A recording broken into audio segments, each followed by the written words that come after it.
Bienvenue dans cette nouvelle vidéo où nous allons vous parler de ce jeune TikToker influenceur camerounais qui fait bouger toute la toile.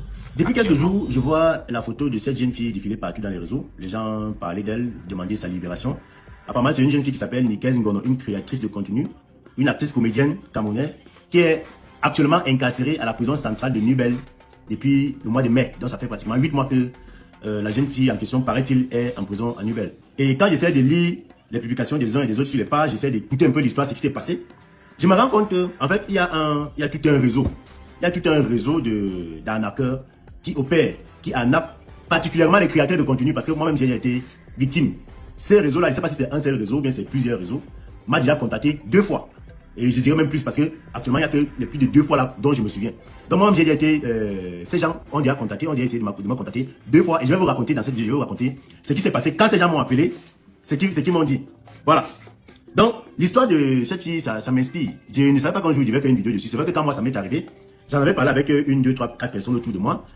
D'autres qui m'ont dit d'aller porter plainte, d'autres qui m'ont dit ah c'est sûrement des arnaqueurs. Bref, quand j'essaie de suivre l'histoire de cette Ngonossi là, je constate que c'est le même schéma. C'est soit le même groupe qui m'a appelé, ou bien c'est un groupe similaire. Parce qu'apparemment au Cameroun, il y a des gens qui sont dans les prisons. C'est-à-dire que quelqu'un est en prison, il opère des forfaits étant dehors. Il travaille avec des gens qui sont dehors. Il est en prison, il peut imiter la voix de tout le monde. Ils se font passer pour des procureurs, ils se font passer pour des magistrats, ils se font passer pour des commissaires, ils se font passer pour des colonels. Parce que celui qui m'avait appelé pour la première fois, particulièrement, lui, il s'était présenté comme un colonel. Je vais vous raconter l'histoire tout à l'heure. Donc, comme ça, il y a donc des réseaux comme ça, parce que c'est un seul, il y a des réseaux comme ça au Cameroun où des gens opèrent depuis la prison. C'est-à-dire quelqu'un t'appelle pour te menacer au téléphone et il est en prison.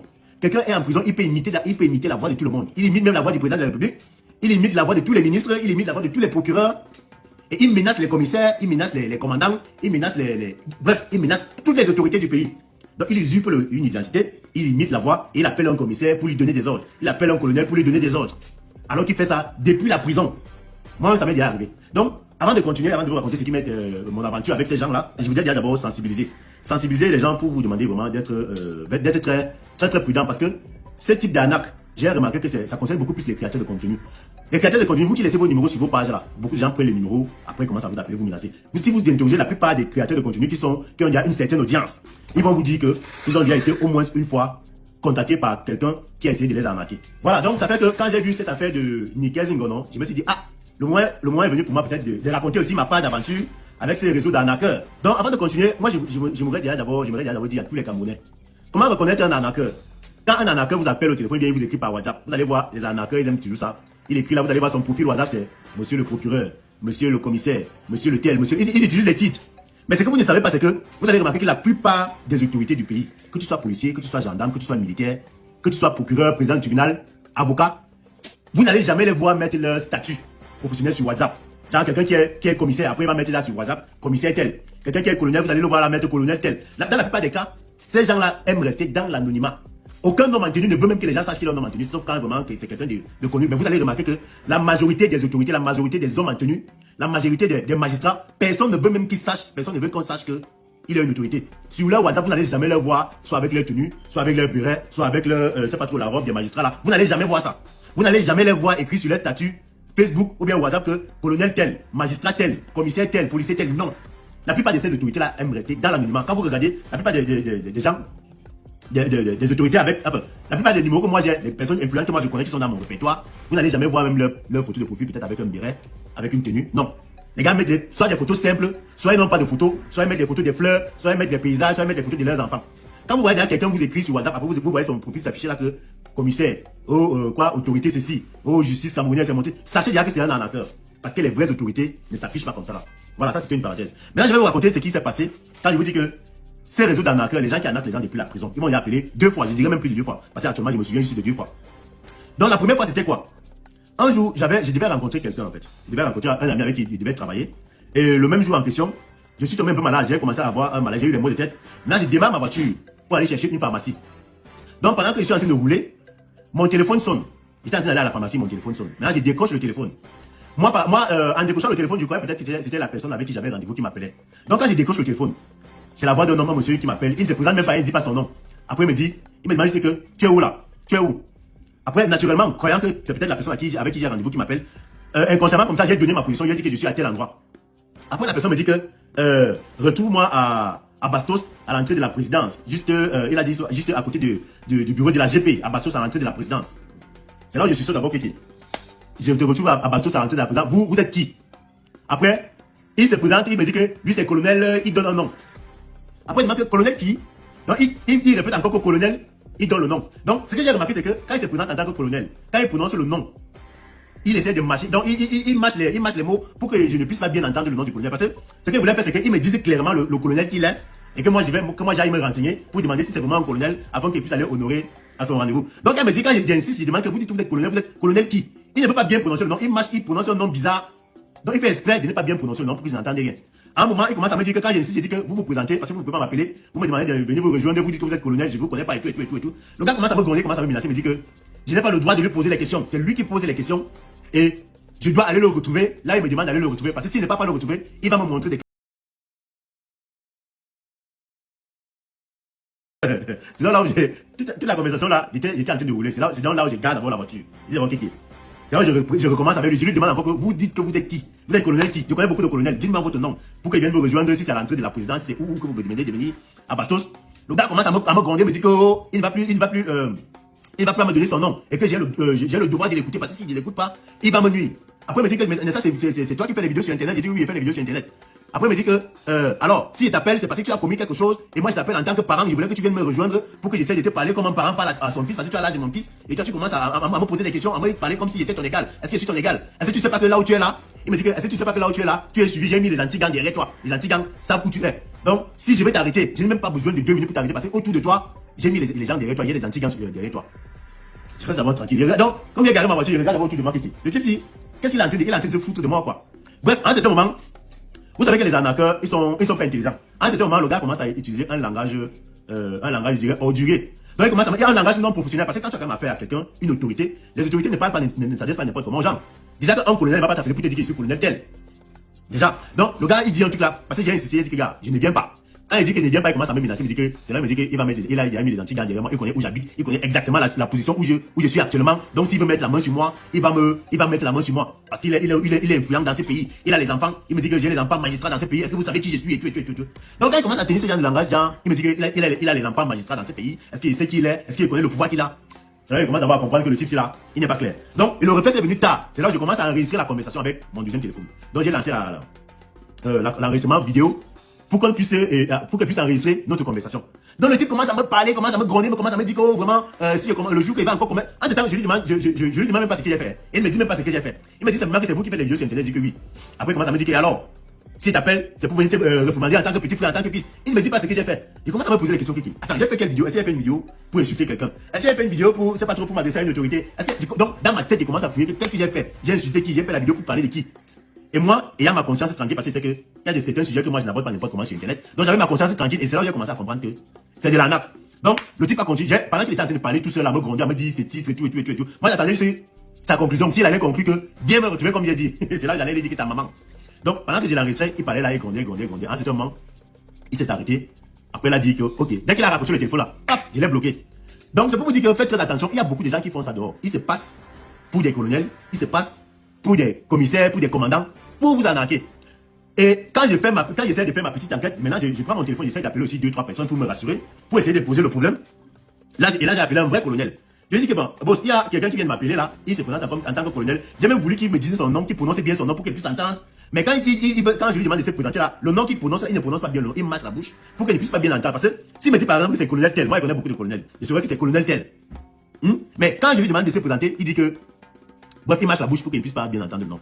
Et j'ai appelé 2-3 personnes pour exposer la situation. Le retour qui me venait, c'était pour me dire que, gars, c'est sûrement les arnaqueurs, parce que aujourd'hui beaucoup de gens font ça. Il y a même des gens qui font ça depuis la prison. Quand quelqu'un t'appelle, il est en prison, il t'appelle, il te menace. Et quand c'est que tu cèdes à leur jeu, quand tu cèdes à son jeu, il met une autre personne, parce qu'il travaille avec des gens qui sont ici dehors. Et c'est des gens qui sont côté. Imaginez-vous que quelqu'un est en prison, il a tout là-bas, il a les téléphones, il est sur WhatsApp, il est sur Facebook, ils sont abonnés sur nos pages, ils ont nos numéros. Donc ils opèrent comme ça depuis la prison et ils ont leur complice dehors. Quand ils ont déjà réussi à te manipuler, à te faire peur, à t'intimider là, et que tu te diriges vers eux, et c'est là où la manipulation commence. Les gars t'amènent dans un système que toi tu vas seulement comprendre après, comme la fille là s'est retrouvée en prison aujourd'hui. Voilà. Donc, bon, j'ai appelé 2-3 personnes comme ça qui m'ont expliqué un peu comment ça marche. Maintenant, la deuxième fois que ces gens là m'appellent, je suis à la maison, je suis avec ma mère. Ma mère est venue du village, ma mère est venue passer du temps ici. Donc je suis assis à la véranda, en train de causer avec ma mère. Mon téléphone sonne, c'est un numéro inconnu qui m'appelle encore. Après, quelqu'un m'appelle, il me dit que il se présente en tant que... il me dit que... Il me donne un nom de bandit, là, il dit que moi c'est tel. Je suis un bandit, je suis le plus grand bandit du quartier. Il y a une femme qui nous a envoyé, il me dit qu'il y a une femme qui leur a envoyé ma photo.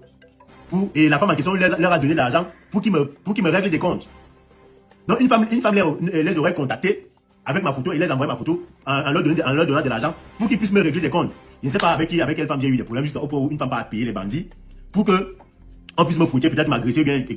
Donc je suis comme ça au téléphone, j'étais en train de causer avec ma mère. Donc subitement, ma mère constate que je suis là devenu bizarre au téléphone. Là quand ma mère me demande qui t'appelle au téléphone, j'essaie de lui raconter l'histoire. Elle me dit que ma mère commence à voir, vous connaissez les mamans, ma mère commence à voir, tu as fait quoi à qui, tu dois quoi à telle femme et tout. Moi j'ai rassuré ma maman en disant que, gars, moi j'ai des problèmes avec personne. Et quand tu as des problèmes avec personne, les choses comme ça t'arrivent, après tu dis, ah, si tu es une personne aussi multiculeuse, là tu peux aller porter plainte contre l'inconnu. Mais c'est que c'est une arnaque et je n'ai pas envie de perdre mon temps, j'ai pas porter plainte parce que de toutes les façons ça va servir à rien.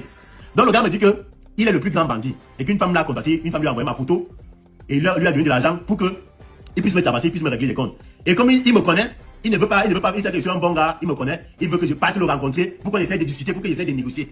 Donc de la même manière, quand j'ai constaté que c'était une arnaque, j'ai raccroché le téléphone. Quand j'ai raccroché le téléphone, le gars rappelle. Le gars rappelle, il commence à me gronder parce qu'ils sont dans le système là. Le gars te gronde au téléphone, il te parle avec assurance, il te dit que tu blagues, je te prends. Donc le gars te parle, il te menace, il te fait avoir la chair de poule, alors que tu sais que tu n'as des problèmes avec personne. Il t'appelle comme ça depuis la prison. Et pareillement, quand j'ai encore essayé d'appeler, j'ai encore appelé le Nien. Le Nien m'explique la même chose, qu'il y a des gens, apparemment il y a des gens qui opèrent, qui en ont des gens comme ça depuis la prison. Et quand tu sais dans son jeu, il te dit ok, va rencontrer tel. Et quand tu pars rencontrer quelqu'un là, c'est le début de ton cauchemar. Soit ils vont t'arnaquer, ils vont t'escroquer de l'argent, soit ils vont t'agresser, soit ils vont... Bref, tu vas pas sortir de là comme tu es parti. Donc c'est comme pour dire que faites très attention. À chaque fois que vous allez recevoir un coup de fil, que quelqu'un il se présente, il vous dit que moi c'est colonel tel, moi c'est commissaire tel, moi c'est le plus grand bandit. Vous avez vu un bandit, un bandit t'appelle. Après il se présente, il te dit moi je suis le plus grand bandit du quartier. Le plus grand fumeur de chambre du quartier. Un bandit peut t'appeler, il se présente en tant que bandit. Donc vous devez connaître les signes des arnaqueurs. Ces gens qui se passent pour des autorités, ils vous appellent, ils vous intimident, ils vous menacent, ils vous donnent des ordres, ils vous disent monte, tu montes, descends, tu descends. Il faut faire très attention. Et il y a un autre truc aussi que je voulais dénoncer parce que quand j'essaie de faire mes enquêtes, les opérateurs de téléphonie mobile au Cameroun, essayez de prendre les gens au sérieux. Les opérateurs, quand j'essaie de mener mes enquêtes, ce qui me revient, c'est que les gens qui ont tout le temps les transactions Orange Money, MTN Money là, les gens qui chaque mois reçoivent beaucoup de transactions. Il faut faire très attention parce que je ne sais pas trop comment les gars font pour savoir que ce numéro-ci, chaque mois, reçoit tel montant. Parce que vous savez qu'il y a beaucoup de gens qui travaillent, on les paye par Orange Money. Il y a beaucoup de gens qui ont des contrats, on les paye leur salaire par Orange Money. Donc il y a des gens, je ne sais pas trop comment ils font pour avoir les numéros des gens qui reçoivent à chaque fois des transactions d'argent. Vous allez souvent voir que quelqu'un vous appelle et vous dit que vous venez de recevoir. Donc moi ça m'est arrivé. Je reçois mon argent, j'ai fait un travail avec quelqu'un, la personne décide de me payer par Orange Money. Je reçois mon argent dans mon salaire. Ça tombe pas quelques minutes après. Et c'était même pas un salaire qui venait, c'était pas un dépôt qui venait du Cameroun. Voilà, c'était un dépôt qui venait de la diaspora. Quelques minutes après mon dépôt, quelqu'un m'appelle pour me dire que vous venez de recevoir tel montant. En fait, c'est un dépôt que vous l'avez fait à tel et ça a été une erreur. L'argent est venu dans votre numéro par erreur. Donc, ça veut dire que toi, tu reçois ton salaire qu'on te paye et un arnaqueur t'appelle pour te dire que l'argent que tu viens de recevoir là, c'est pas ton argent, c'est mon argent. Donc, je sais pas trop comment les arnaqueurs qui sont là dehors, comment ils font pour avoir les numéros des gens. Et dans mes recherches encore, je dis bien dans mes recherches, je ne vais pas prononcer le nom de quelqu'un. Dans mes recherches, il nous revient que les opérateurs de téléphonie, je ne sais pas trop si c'est vous qui partagez les numéros des gens aux gens pour qu'on puisse nous appeler pour nous arnaquer. Peut-être que les bandits ou bien les opérateurs, parce qu'il n'y a que les opérateurs pour constater que voici un numéro qui fait tout le temps les transactions. Il n'y a que les opérateurs qui ont le listing des transactions des gens. Donc, ce qui m'est revenu, c'est qu'il serait possible, je ne suis pas en train d'affirmer, il serait possible que ces opérateurs travaillent avec les arnaqueurs. Dès qu'on constate que ton numéro reçoit régulièrement des dépôts, ou bien que tu fais régulièrement des dépôts aux gens, que c'est ton numéro, c'est un numéro qui reçoit régulièrement de l'argent, on commence à vouloir t'arnaquer. Donc il faut faire ça, et j'attire ici l'attention des opérateurs de téléphonie mobile, que si vous êtes complice de cette chose comme ça là, vraiment il faut arrêter ça. Vous n'allez pas mettre des gens en insécurité comme ça là. Voilà. Donc le cas de la jeune Ngono qui est en prison actuellement, moi je ne vais pas prendre de position, je ne vais pas dire libérer là, parce que je suis en train de suivre les versions de cette affaire sur internet là, et les voix qui circulent, que apparemment elle-même serait complice du monsieur qui est en acte, parce qu'il y a un monsieur là qui a la voix d'une femme, il imite la voix de tout le monde, il se fait passer pour madame le procureur. Donc moi je ne vais pas venir dire ici là que libérer tel, parce que je ne connais pas le fond du problème. Parce que comme vous savez que quand un problème se trouve dans la justice, avant de prendre position dessus, si vous voyez quelqu'un en prison, avant de prendre position dessus, faites d'abord bien vos enquêtes pour savoir si la personne a raison ou alors si la personne a tort. Et c'est pour ça que moi je ne peux pas me prononcer sur, je peux pas encore me prononcer sur l'affaire de cette jeune fille. Parce qu'il y a des versions qui sont en train de sortir. Voilà, faut pas que je vienne dire quelque chose ici, après il va venir dire encore, il vient encore faire une autre vidéo pour dire que ah, je m'étais trompé, vraiment, je présente mes excuses. Non. Donc, que justice soit faite sur l'affaire de la jeune actrice qui est enfermée. S'il n'y a pas une enquête qui est ouverte, moi, j'appelle les autorités compétentes à ouvrir une enquête et à faire la lumière sur cette affaire. Et surtout, à mettre main sur celui... Lui, il est déjà en prison. Quelqu'un est déjà en prison, il continue d'arnaquer les gens. Et c'est pas si vous vous rendez compte. Quelqu'un qui est en prison, il manipule les gens dehors. Donc, Il te fait venir en prison, il te fait aller en prison alors qu'il lui met en prison. Il manipule les commissaires, il manipule les magistrats, il manipule tout le monde. Il est même capable de te faire nommer étant en prison. Les choses qu'on voit souvent à la télé dans, c'est pas trop, Prison Break. On vit ça au Cameroun. Donc moi j'appelle les autorités vraiment à prendre cette affaire au sérieux. Et que les gars, pardon, essayez de vous battre, que chacun essaie de se battre à son niveau pour gagner, pour travailler honnêtement son argent. Arrêtez d'essayer d'arnaquer les gens. Arrêtez d'arnaquer les gens. Ça ne paye pas. Ça ne paye pas. Cherchez votre couloir où vous pouvez trouver, gagner votre argent. Vous restez dessus. Que d'essayer de trouver les manières comment est-ce que vous allez arnaquer les gens. Nuire les gens, envoyer les gens innocemment en prison. Voilà. Donc, partagez cette vidéo pour que vraiment toutes les autorités camerounaises puissent la voir et prendre une position.